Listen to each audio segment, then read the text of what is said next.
This podcast may contain disturbing content for some listeners. It's intended for mature audiences. Listener discretion is advised.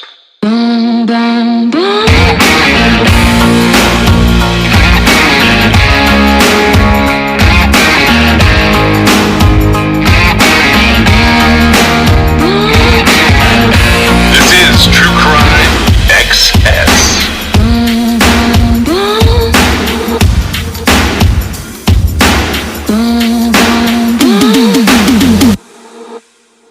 It's so interesting to me that you have the DNA avalanche, but then you also have the there's like a profound number of people being found dead in cars that are in water. Yeah, and they're being found by divers, like you said, in water. This is right, and I'm not psychic or anything. It's like literally just a logical conclusion. Yeah, that's just where they ended up. Right. And so one of the more recent cases, you can read about this in USA Today. It's from the YouTuber Jeremy Beau Sides. He creates videos where he's using sonar tech and he dives underwater to track down evidence in missing persons cases.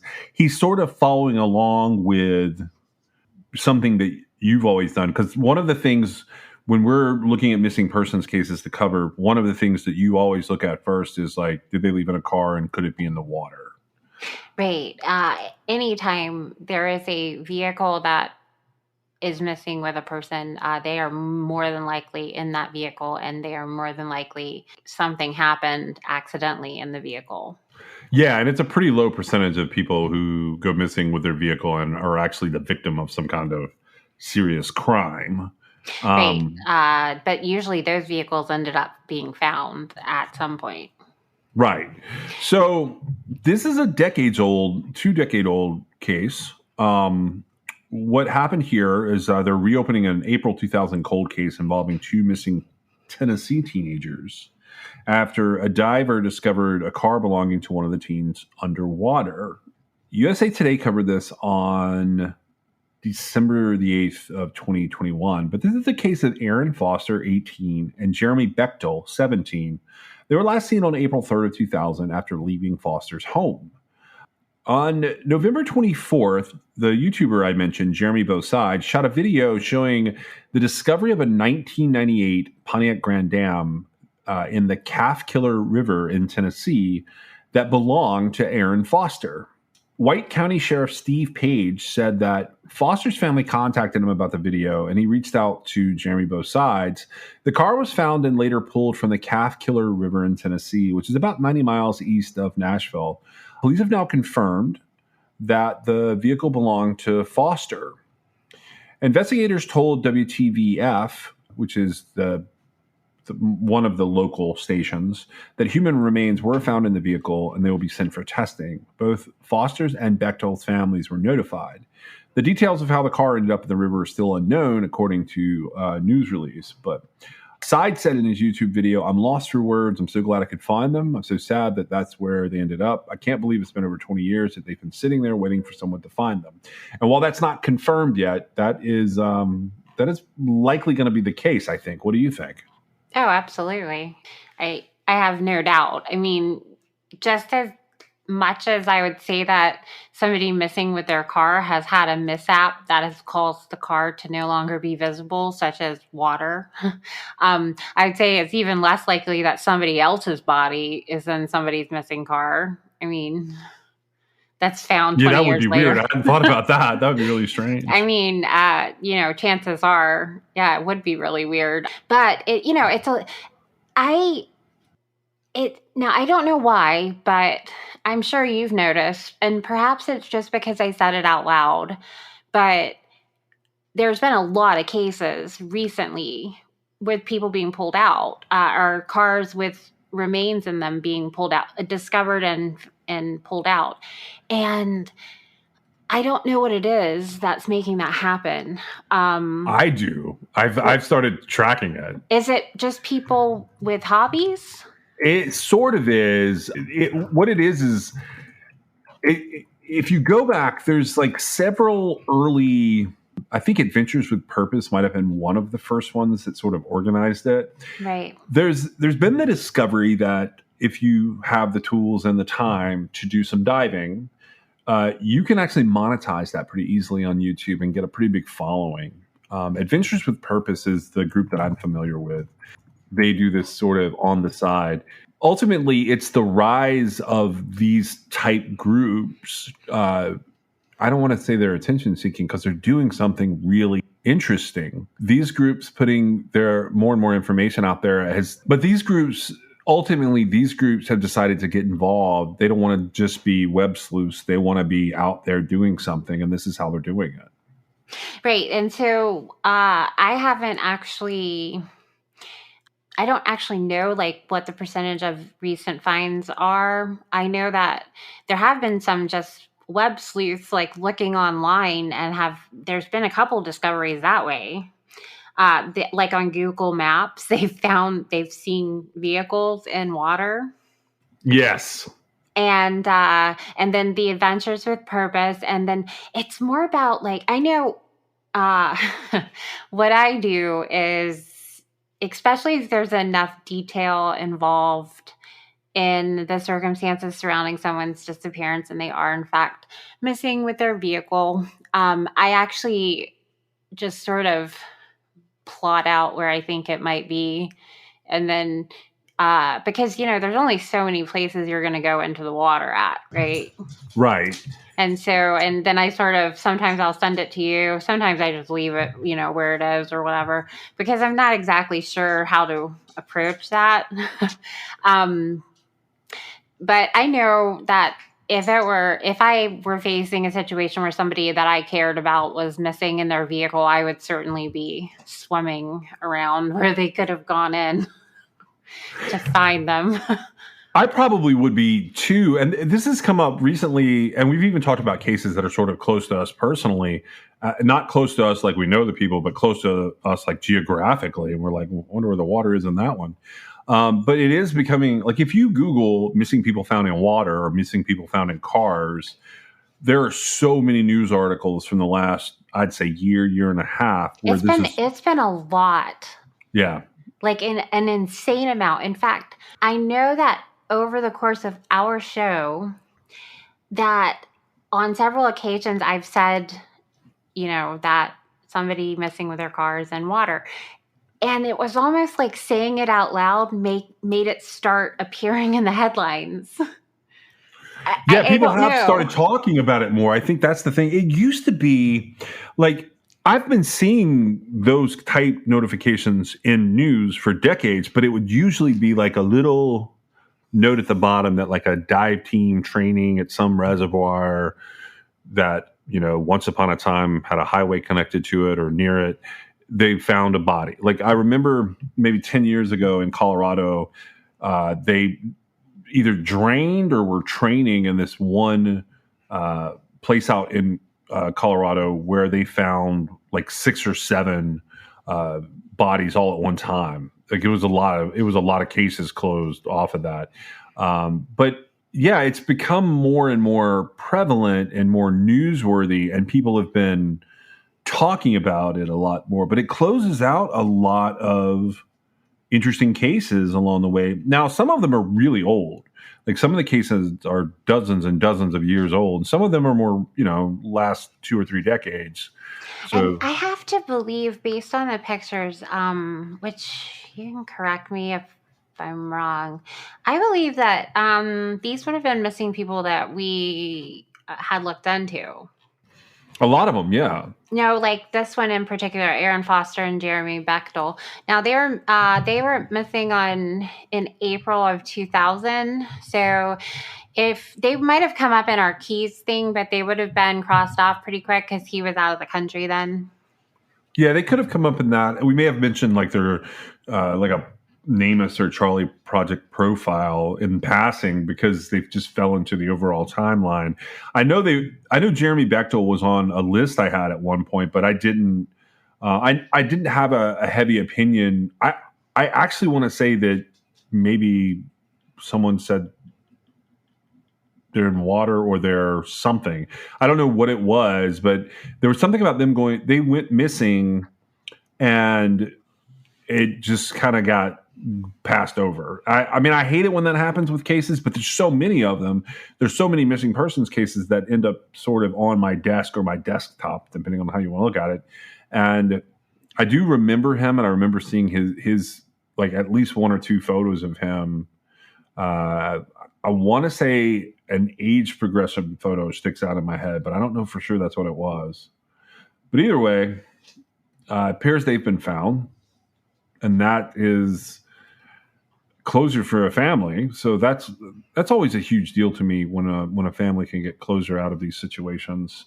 And I'm excited to see what people come up with next, because now with drones and submersible cameras, I think we'll see more and more of this happening, not just in water, but in strange places that people can get themselves into in cars. Yeah, I can't wait to see like how that expands, because water's the natural progression. I know there was a situation where somebody had launched their vehicle out into the woods. Yeah. And they had died. But other than that, I don't know of, like, right off the top of my head, I can't think of other weird places vehicles might end up. Well, I have a feeling we're going to find out. Probably. So this is continuing with our 12 cases of Christmas. And this case that I've attached to what we're talking about here, this is a weird one, but it's not necessarily a run-of-the-mill murder, which I don't know that murders are ever necessarily run-of-the-mill. Had you ever heard of Alexis Valdez? Yes, I had. How did he come up for you? Because I had also heard of him. I think I saw him on the news, and there was like I was really confused, because the way that the story plays out is I say kid, but I'm pretty sure he was an adult. But like a young man, he killed his aunt's boyfriend. Right. And so we've talked about, the headline skimmers, and like it almost sounds like it was on behalf of her. But yeah. And so that was always confusing to me whenever the story came out, because the little tiny bit that was available, it didn't seem like that was the case at all. Like he did it just to do it. It wasn't on behalf of his aunt. But I don't know if you picked up the same vibe or not. So I remember this case because I didn't know any of the facts of this case, so we started looking at it. But I remember this case happening because I remembered seeing the mugshot of Alexis Valdez in he was in a Tyvek suit, like a clear Tyvek suit. And I had assumed that was because they had immediately taken his clothes for evidence. And as I started getting into the facts of this case, that does appear to be what happened. So this is an attack from Christmas of 2013. And the gist of this is the victim in this case is a guy named Sylvester Diaz Hernandez. And like you said, he was the boyfriend of Alexis Valdez's aunt that he was living with. Alexis Valdez, who was 18 years old, had been told at the time this happened in 2013, he had been told to move out of the Northwest Side apartment that he was living in with his aunt by his aunt's boyfriend. He ends up pleading guilty to this, by the way. He had moved in with his aunt and with Sylvester Diaz Hernandez on the condition that he could continue to go to school, work, and that he would contribute to household expenses. He had stopped working, and Diaz Hernandez had asked him to move out.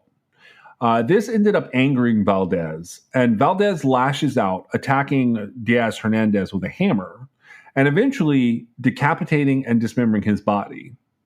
This is the killer, he decapitates, dismembers the body, and then he calls 911 to report that there's a dead body. So when the police show up, he's covered in blood. He admits to the killing. And when police arrive on the scene, and so what we get after that is like news clips from Diaz Hernandez family members saying he was a good person, he never did anything to anyone, he was a good father. It sort of gets lost, but I will say this. He pleads guilty and he gets 33 years in prison. What do you think of that? I think that he snapped. Yeah. I mean, he didn't even I mean, I guess maybe the dismembering was, it doesn't seem like he was trying to conceal anything, but like, he didn't even really try to get away with it. He just was really mad. And I think, so, I believe this has come up. I don't know that it's come up with cases we've talked about, but maybe. When a kid has a condition, and I say kid, he was 21, but he was still a kid. He was 18. He was 18? Yeah, 21 when he was sentenced, but he was 18 when he did it. Okay, 18. So yeah, he was. I mean, either way, he's a kid. But when there's a condition of school, like his living arrangements with his aunt and her boyfriend were contingent upon him being in school. Right. Okay. And he wasn't in school, and he wasn't working, and he wasn't contributing to household expenses. Now, you can, obviously people can do whatever they want. And I know tough love is a thing out there, but a kid that isn't going to school or working or contributing anything meaningful, like, they've got problems that are not going to be solved with you kicking them out.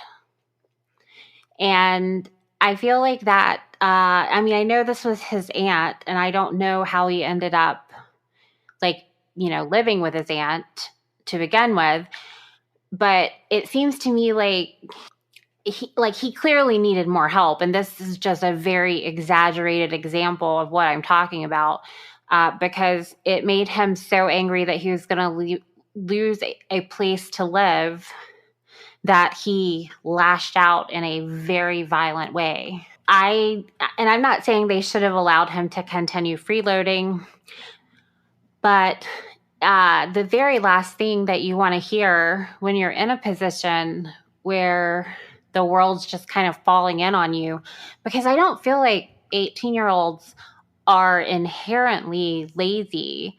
Like, they just have stuff going against them. And unless you talk to them, you don't know what's really happening, right?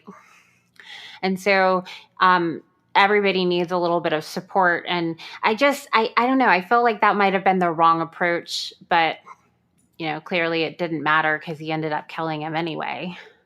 Yeah, they got pretty gruesome in the court case on this. And I don't know how gruesome you could get, but what the prosecutor said was that because he was angry that they'd asked him to move out, he had been living there for only 6 months, and that he killed the boyfriend to leave his aunt a Christmas Eve present in the form of the severed head of her boyfriend. In court, Assistant State's Attorney Kingsley Sawyers, this is according to NBC Chicago 5 News on December 26th of 2013. Sawyers said that Valdez moved in with his aunt and Diaz about 6 months ago. Valdez was allowed to move into the apartment to do what you were just talking about, go to school, work, and contribute to expenses.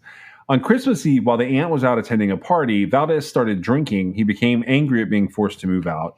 At some point, Diaz came home to the apartment and went with Valdez to the store so they could buy more beer, because that's the best thing to do with anger, is drink it away. Sawyer says that Valdez then hit a hammer behind the door and smashed Diaz in the head several times when they returned from the store. When Diaz was dead, he began to play loud music to conceal his actions as he dismembered the body, eventually cutting off Diaz's head. Valdez used a butcher knife to cut off Diaz's ears, nose, and mouth, and also pulled out Diaz's eyes with his bare hands. He cut off Diaz's arms and sliced the dead man's torso from his neck to his pelvis, then left the head, ears, and nose on Diaz's bed because he wanted to leave his aunt a Christmas present. Valdez eventually became exhausted from cutting up the body, and then he called 911 to report that there was a dead body, laughed, and told the 911 operator that the victim had been decapitated. This was in response to the 911 operator asking Valdez if he'd tried CPR. When police arrived, Valdez was covered in blood and had admitted to killing him. He was just angry with his aunt and with Diaz Hernandez. He had no known criminal history, and he was held without bond until trial. Yep. So if he was 18, it's the aunt's boyfriend's bad for, getting him additional alcohol after he was already drunk. Yeah. I know teenagers drink alcohol and, whatever. Usually they don't have this sort of result, but there's actually some good reasoning behind kids not drinking. It actually affects their brain. That's not to say that he wouldn't have done the same thing, but I feel like a lot of things get exaggerated with alcohol.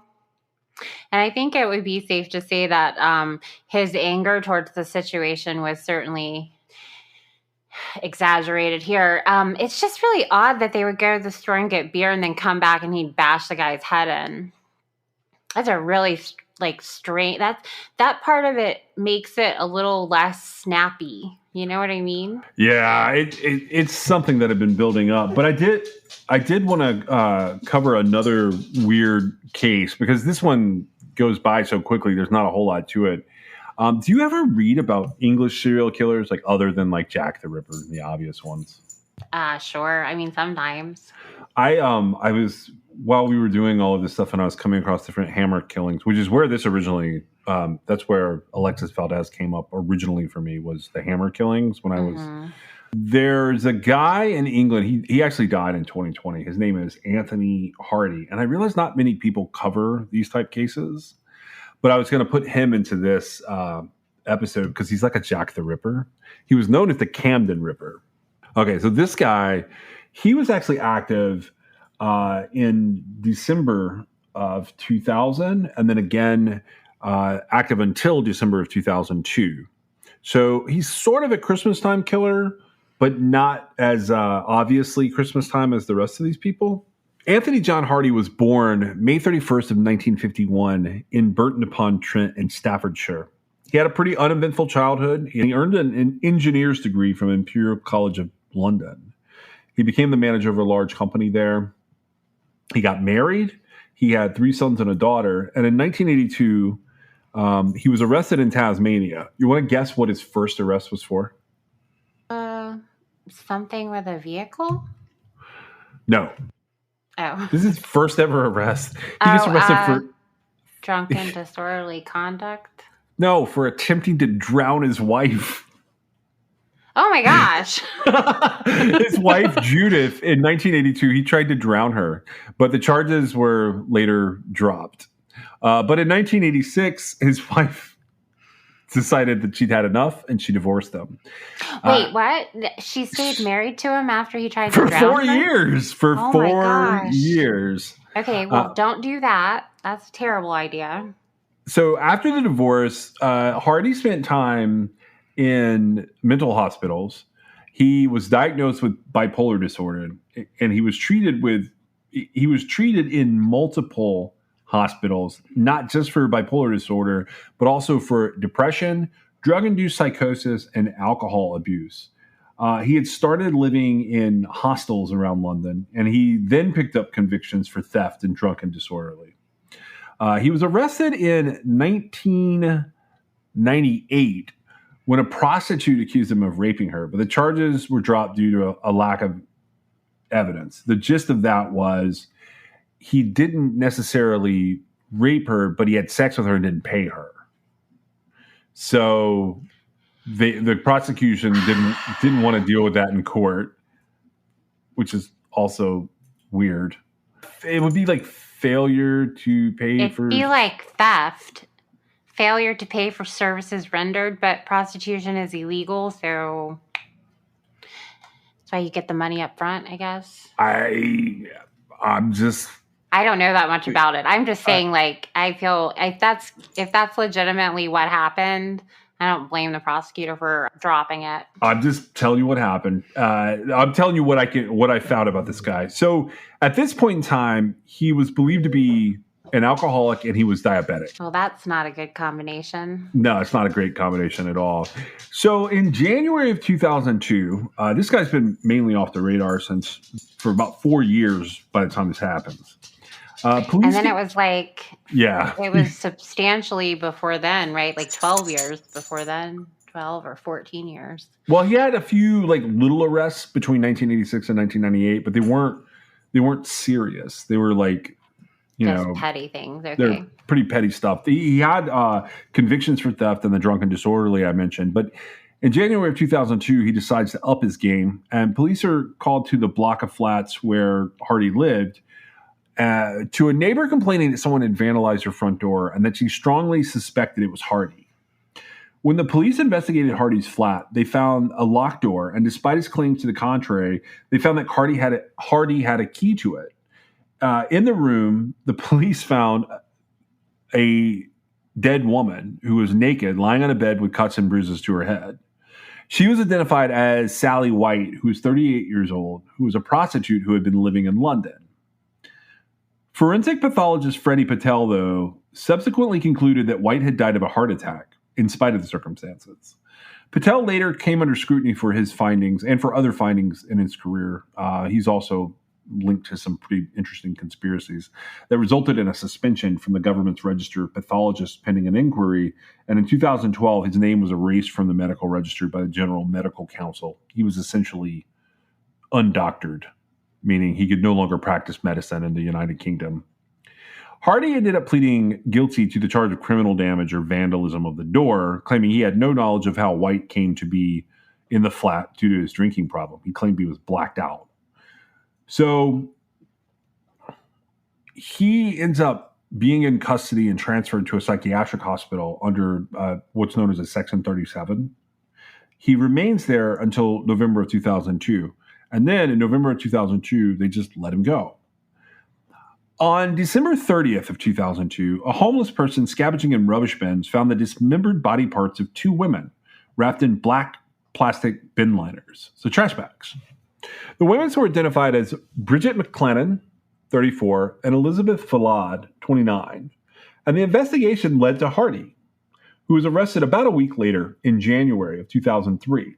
He'd gone on the run, but he was spotted by an off-duty policeman when he went to University College Hospital to collect his prescription for insulin. So basically, this guy was going to pick up his meds, and they caught him. During a search of the grounds of the hospital after he'd been spotted, he was found hiding behind the dumpster. A fight took place as he resisted arrest, during the course of which a police officer was knocked unconscious, and another officer was stabbed through the hand and had his eye dislocated from its socket. Despite suffering these injuries, the wounded police officer held Hardy until backup arrived and he was arrested at the scene. A subsequent search of his flat found evidence including old bloodstains indicating the two women had been killed and dismembered there. Both had died over the Christmas holiday. Under arrest, Hardy simply replied no comment to every question put to him by the police. He was eventually charged with the murders of McLennan and Vallad and of White, whose death had originally put down to natural causes as a heart attack.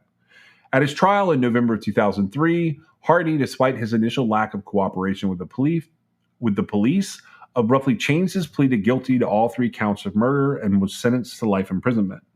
Because of Hardy's history of psychiatric problems and violent behavior, an independent inquiry was announced into his care. He was diagnosed with an undisclosed personality disorder, and in May of 2010, a high court judge decided that Hardy should never be released from prison, putting him on the list of whole life tariff prisoners, so people who are never going to get out. And Mr. Justice Keith, who was sitting in London, said, "This is one of those exceptionally rare cases in which life should mean life." And then Hardy died in prison in 2020. So he died November 26, 2020 in prison. He was 69 years old. It's a crazy case, well, right? I have to say that I agree with the judge. Yeah, don't let that guy out. Well, because, I mean, given his history, like, it's a good thing that he went in under the Medical Health Act, the Section 37. Yeah. The Mental Health Act. Like, after the lady was found on a bed in his flat, in his apartment. Because he picked right back up where he left off as soon as he was released. Yeah, and so he's also linked potentially to other crimes when he's arrested. So it was originally reported that the police believed that he was possibly connected to 2 cases of unsolved prostitute murders, which is terrible. But they were found dismembered and dumped in the River Thames. They believed he might be connected to those, and they had 5 or 6 other murders that supposedly bore similarities to the ones for which he was convicted. But there was never enough evidence available directly implicating them. However, one of those murders that he was originally linked to, which was of the London prostitute Paula Fields, whose body was dumped in the Thames in 2001, that ended up being solved in 2011 when another murderer, John Sweeney, was convicted of her murder. Although I always get weird when I start looking at those convictions that were linked to somebody else that's similar. And then the other Thames prostitute murder was linked to Hardy, was that of Zoe Parker, who had last been seen at Hounslow in December of 2000 before her dismembered body was found in the river. And then there were 2 other murders linked to him that occurred in Nottinghamshire, so quite a ways away. I don't know for sure, like if this guy is like a hardcore serial dude, but he's been linked in at least one documentary that I saw, which was a Killers Behind Bars, The Untold Story. Criminologist David Wilson, who pops up in his Wikipedia article and the 3 or 4 mainstream articles about Hardy, he was looking at claims whether or not he could be linked to Sharon Hoare in Fulham in 1991 and Christine McGovern in 1995. So this guy's an interesting one. He is a weirdo. Yeah, he is a weirdo. I would have to look. I don't think he's going to end up being responsible for the river dumps. No, I don't think so either. I don't think he's responsible for much more. I mean, I'm always willing to be open-minded in the case of guys like this that are pretty transient and disorganized, that like maybe they do have other cases. I would need a lot of evidence to do that. Do you have any idea what, after he got out of the mental hospital, after he was put there, and the homeless person had found the dismembered body parts of the women, and it was linked back to him. Do you have any idea what that link was? Like, what made them think of him? Because I believe he said that they arrested him while he was going to go get his medicine. Yeah, he had gotten a warrant. I was just curious what was the tip off? I don't know that anybody has ever said. I was just curious. I didn't know if somebody said, well, he just got out of the mental hospital and this is what happened previously when they found the body on the bed in his apartment, and they immediately thought maybe it was him. I don't know. I was just wondering. Skimming through his case history now, look at what I've been able to find of it. It's so interesting because they just call them the bin bag murders, trash bag murders, whatever you want to call it.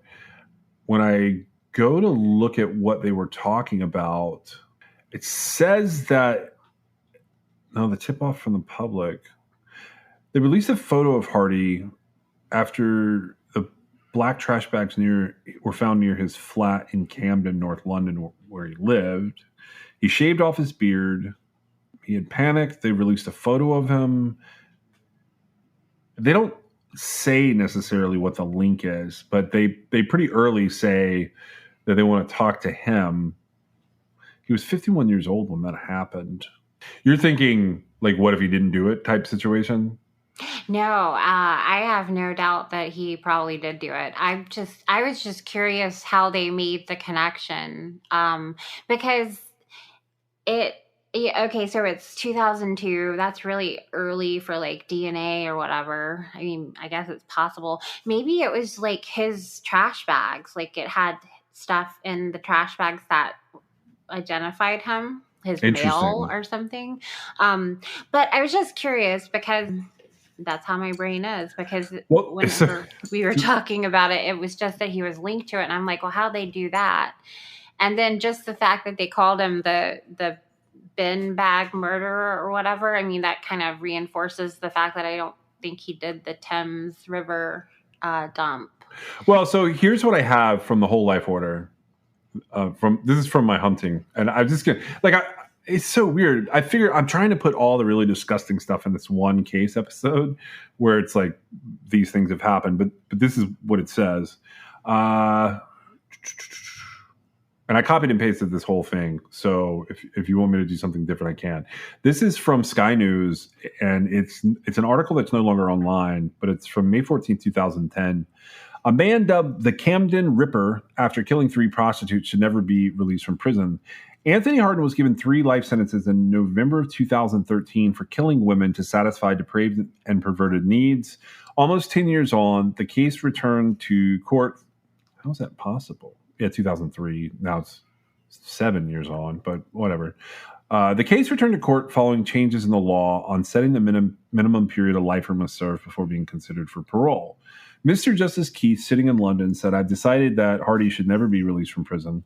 This is one of those exceptionally rare cases in which life should mean life." The judge who presided over Hardy's trial then made a whole life order. He's now age 58. Hardy was released from a psychiatric hospital just weeks before he dismembered 2 of his victims. He left their body parts in bin bags near his home in Royal College Street, Camden, North London. Experts believe that he strangled the women. 9 months earlier, officers had discovered the body of another woman in his flat, but her death had been put down to natural causes.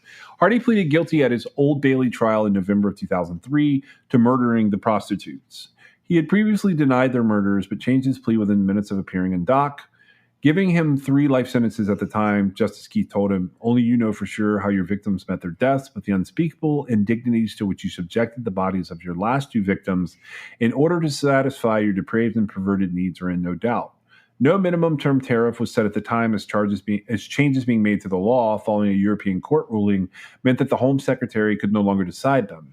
Hardy's case joined a list of about 700 that had to go back to court for judges, preferably the original trial judge, to set the tariff. Today, Mr. Justice Keith echoed the remarks he made when sentencing as he ruled that Hardy, who is currently in Broadmoor, must never be released. The judge said, "The fact is, Hardy killed and killed again, his last 2 victims at a time, when he must have thought that he would get away with when he thought he could get away with the murder of his first.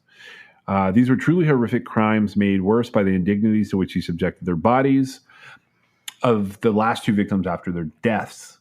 A university graduate, Hardy had worked for a number of years before being made redundant in the 1980s, separating from his wife and 4 children in 1986.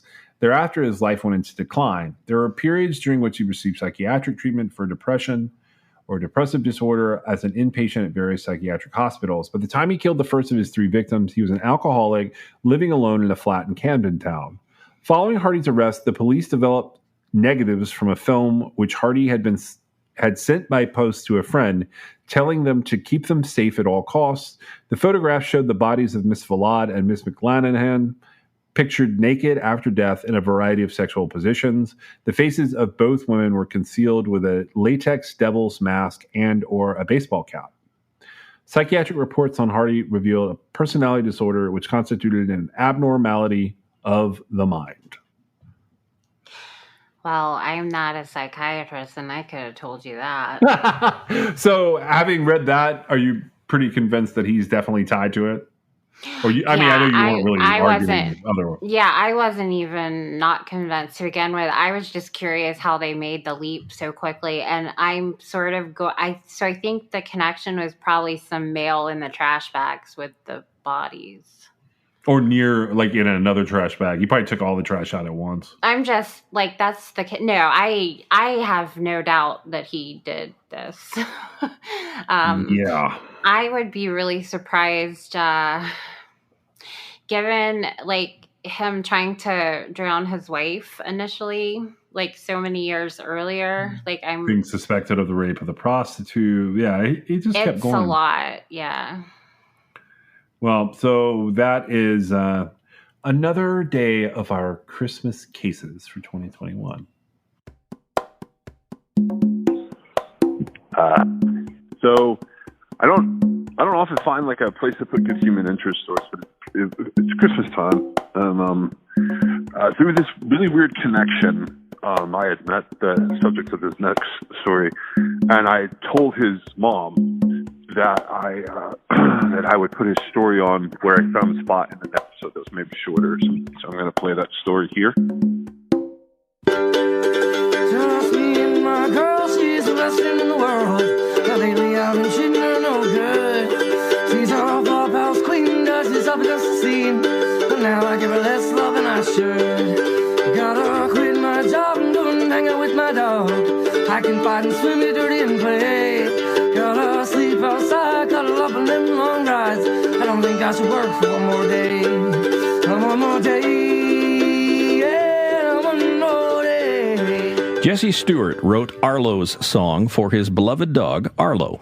Jesse became famous after one of his music videos went viral on YouTube several years ago, capturing almost 14 million views. Jesse died last month while living on the streets here in Edmonton. For the last decade, his dog Arlo has been seen by his side. Well, now Arlo is missing. Michelle Stewart is Jesse's mom, and she's trying to find her son's longtime companion, and she joins us now to talk about this. Michelle, thank you for talking with us today. Thank you for having me. Tell us about Jesse. What was your son like? Well, he was memorable, for sure. He was pretty much the opposite of me. He sought adventure. He didn't like to stay in one place for very long. He loved meeting new people and connecting with people. He was smart. He was funny. He was creative. Sorry, this is just really hard. No, that's fine. I totally understand, and you take whatever time you need. Just he was the kind of person I know that I've been told that, you know, when someone would shout fire, he'd be running toward it, not away from it. Yes, Jesse always wanted to be in the middle of everything. So yeah, he definitely didn't shy away from things like that. and he was even in the local paper at one point? In grade school, he's always been a very busy person, so school was hard for him. He didn't like to sit still. But one of his teachers sort of recognized that he was very intelligent and had him tested in grade 5, and the test did show that he was actually quite gifted. He arranged for him to go up to the high school and do a computer science class with the grade 11s then. Wow. Which was pretty exciting at the time. Yeah.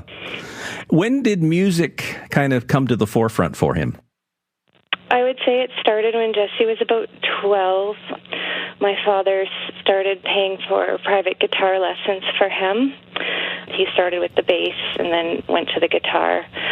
Picked up the mandolin around 17, 18, Okay. More when he kind of started going off on his own. That was definitely his instrument. How surprised were you when songs started to go viral? Oh, we were very surprised. I mean, we were really happy for him. It was exciting. We knew he was talented, but yeah, I mean, it was a big surprise to everybody. Well, and it garners attention, and I know Arlo started to get attention as well. How did he and Arlo come together? He had a good friend whose dog had puppies. So 10 years ago, he got Arlo as a puppy. Jesse passed away when he was 31, so he had Arlo from around the time he was 20, 21. At that time in his life, he was basically just traveling a lot, just seeking adventure, and Arlo just went everywhere with him. He hitchhiked across Canada like at least twice with Arlo. He used to like jumping on freight trains, and I did not agree with that. No. And riding them around the country, and Arlo actually did that with him. They went everywhere. He had her when he was performing. She was often on stage. Yeah. She lived the life of adventure with him. And now Arlo is missing. Any idea where she could be? We believe that she is in Edmonton, where Jesse was when he passed away. She may be being cared for by someone, or she could be at large. I kind of think she might be with someone. I would hope they would be aware that we're looking for her, but I just don't know. And Jesse had been just released from prison prior to this? Yeah, Jesse was struggling with a drug addiction at the end. Things were getting pretty bad, and he had a court date, and he was worried he might go to jail, so he did leave the dog in someone's care temporarily. He did end up going to jail for 2 weeks. We were trying to figure out how to get him home, and Arlo, but he got released suddenly, sort of right after the floods happened, and so we couldn't get him on a bus or anything. And I lost touch with him, and then a week later, I found out that he had passed away. How important is it for you to find Arlo, Michelle? It's really, really important. I mean, of course, she is a connection to Jesse, but it's more than that. Arlo's 10 years old. You know, she's had quite a life, but she deserves a good home where she can live out her days and be comfortable. I work at a vet hospital. I have care all lined up for her to make sure that her health needs are taken care of. She's got me, she's got Jesse's grandparents, his nephew, his sister, his aunts and uncles, his cousins. We're all waiting here for her. What does Arlo look like? Can you describe her so if people see the dog, they might know it's her? She's a Doberman Rottweiler Lab Husky cross, I think. I might have missed some breeds in there. She's probably at least 70 pounds. She's mainly black, but she does have some tan markings on her face. Her muzzle is gray at this point. She has brown on her legs. She does have a tattoo in her right ear. The tattoo number is 69VNC. It's traced to the vet hospital that I used to work at here in BC. Her snout is sort of longish like a Doberman's, right, but I would say she's a bit beefier than that. Yeah. So if someone sees a dog kind of that meets that description, they think it might be Arlo, how could they reach you?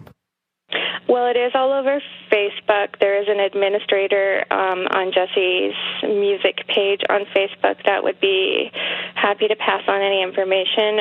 I also have an email address, michelleontheisland@gmail.com.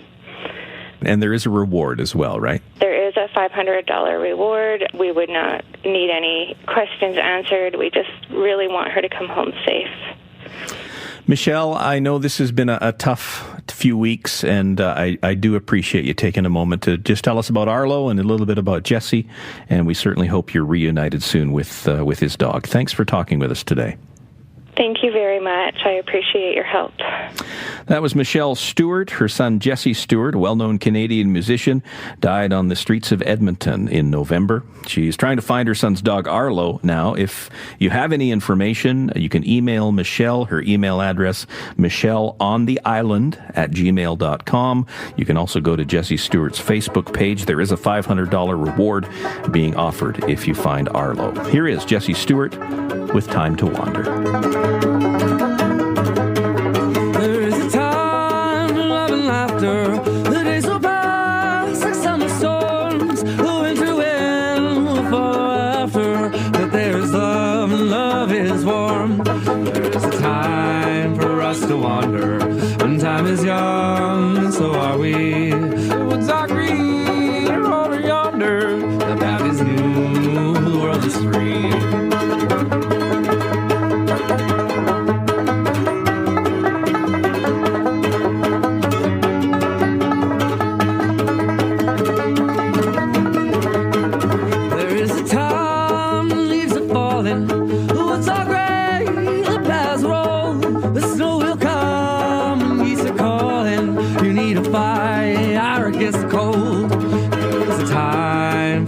To wander when time is young, and so are we. The woods are green over yonder. The path is new, the world is free.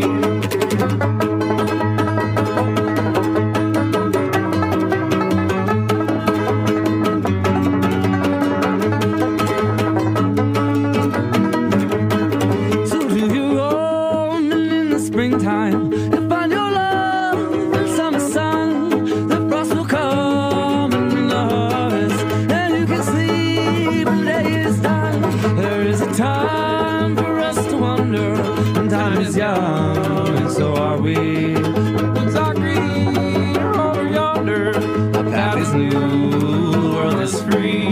Time is like a river flowing with no regrets as it moves on around each bend that shining morning, and all our friends we thought were gone. There is time for us to wander. Time is young, so are we. The woods are green over yonder. The path is new, the world is free. The path is new, the world is free. That is the late Jesse Stewart and a tune called Time to Wander. I know it isn't true crime, but I do feel like some stories like this are important. And, you know, you meet so many people that, like, you don't realize the impact that they're having on other people. And Jesse, you know, you had to kind of see him and meet him to understand what I'm saying about that. But anyways, I did want to also point out that Arlo was found, and she is on her way home to... Arlo was found safe, and she's now home with her family. Thank you for joining us. We are sponsored by LabbratiCreations.com. You can check them out at LabbratiCreations.com, and you can still use the code CRIMEXS for a fun pop pet portrait of your own pet. You can also reach us on Twitter, Instagram at TrueCrimeXS, or you can give us a call if you know anything about any of the cases that we're talking about at 252-365-5593. You can also reach us at Gmail at truecrimexs@gmail.com, and you can check out our website at www.truecrimexs.com. We'll see you next time.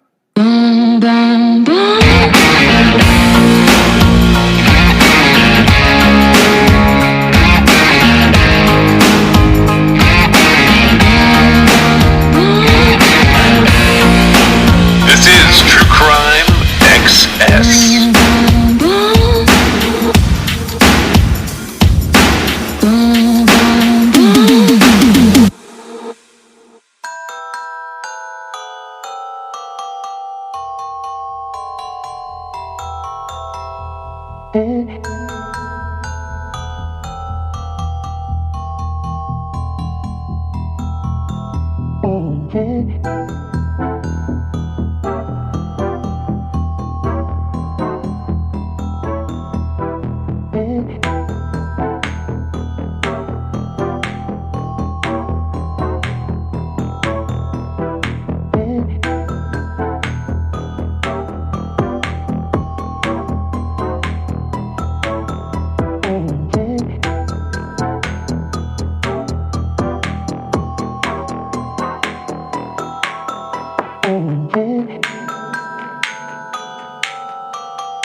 Oh,